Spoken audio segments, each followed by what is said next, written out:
m'appelle Brittany, je suis en CM2. Je suis à l'école primaire de Grenouvière et nous avons réalisé notre projet d'art plastique. Alors, c'est les caractéristiques de Grenouvière, du coup notre petite école, le grand pont et la rivière. Nous avons fait colorier avec des pigments naturels. Les arbres, c'est du roucou.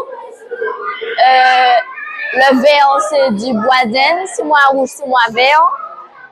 Des feuilles de prune de citerre. Les troncs d'arbres, c'est du roucou. Le ciel, c'est des clitoria.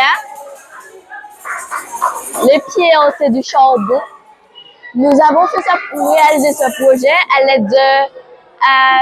avec l'aide de Canopé, avec Madame Malika Bouketti et plusieurs personnes.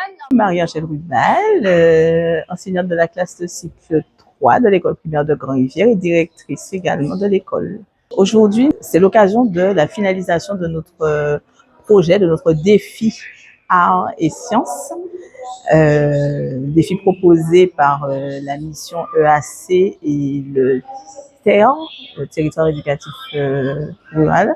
Donc un défi où il fallait que nous utilisions des pigments naturels pour avoir des couleurs, utiliser des petits carrés individuels pour reformer ensuite un grand rectangle qui ferait l'œuvre finale. Voilà. Le défi a été relevé. Jacqueline Julien, inspectrice de l'éducation nationale, chargée de la mission éducation artistique et culturelle dans le premier degré pour l'Académie de Martinique. Je suis venue aujourd'hui pour la restitution d'un travail à la fois artistique et scientifique. C'est un défi. Il s'agissait de réaliser une production plastique collective sous contrainte. Alors, des contraintes géométriques, parce que les enfants devaient chacun s'exprimer sur un carré, et des contraintes techniques, parce qu'il fallait utiliser des pigments naturels. Cette école, grâce d'ailleurs à l'appui de la mairie, de la municipalité de Grand-Rivière, a accueilli l'année scolaire dernière donc, une artiste, Madame Wendy, voilà, qui était donc qui avait entamé un travail de recherche sur l'utilisation des pigments naturels.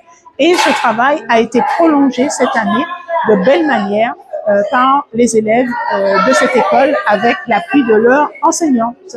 Je suis vraiment impressionnée par la qualité du travail final. Les contraintes sont parfaitement respectées. On a bien une production collective avec des pigments naturels. Les enfants nous ont expliqué qu'ils ont utilisé des végétaux et des minéraux, du charbon, du roucou, voilà, des feuilles de prune de citerre, etc.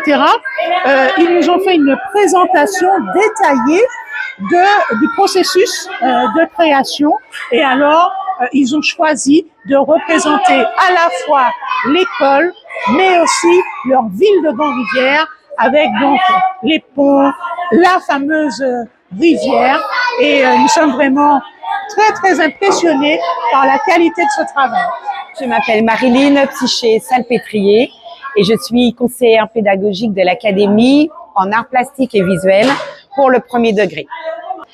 Nous avons initié dans la mission ce projet artistique et scientifique qui s'appelle le défi artistique et en art à partir de pigments naturels. Et comme il s'agissait justement de permettre aux élèves de découvrir différentes façons de créer des pigments ou des tentures et de pouvoir faire une proposition de création plastique à partir de cela. Alors, pour moi, je trouve que les élèves et les enseignants, bien sûr, ont fait un travail remarquable parce qu'à la suite de la partie scientifique où il a fallu, à partir des plantes et des éléments naturels, créer les différents pigments, par exemple, ok, avec la groseille, etc. Ensuite, ils les ont testés et par la suite, ils les ont vraiment utilisés comme médium pour pouvoir placer les couleurs. Voilà, donc sur le plan visuel et plastique, c'est remarquable. Ah, l'effet produit est complètement, c'est wow, c'est magnifique. Je m'appelle Evaëlle, je suis en CM2 et je suis dans la classe de Madame Rubal. Moi, j'ai fait le pont. Je m'appelle Donovan, je suis au CM2, je suis dans la classe du cycle 3, je suis dans la classe de Madame Ruban. Eh ben, j'ai fait le pont, j'ai fait les pierres et j'ai fait aussi l'école. J'ai appris à dessiner avec les feuilles, avec le charbon aussi. Je m'appelle Emrys, je suis au cycle 3 dans la classe de Madame Rubal. J'ai travaillé sur ce projet. J'ai écrasé les plantes avec Madame Jude. J'ai mis avec de l'eau bouillante. Puis après, ça nous a donné, par exemple, le bois d'Aden nous a donné du marron. J'ai cassé le curcuba en deux pour frotter le contour de l'école. On a utilisé deux sortes de pigments pour dessiner les troncs des arbres. Là, le bois d'Inde et ici les graines avec les graines de roucou. J'ai appris qu'avec juste quelques petites plantes, on peut faire des dessins comme ça. On est satisfait de notre travail. Le dessin qui est parfaitement fait, qui est beau.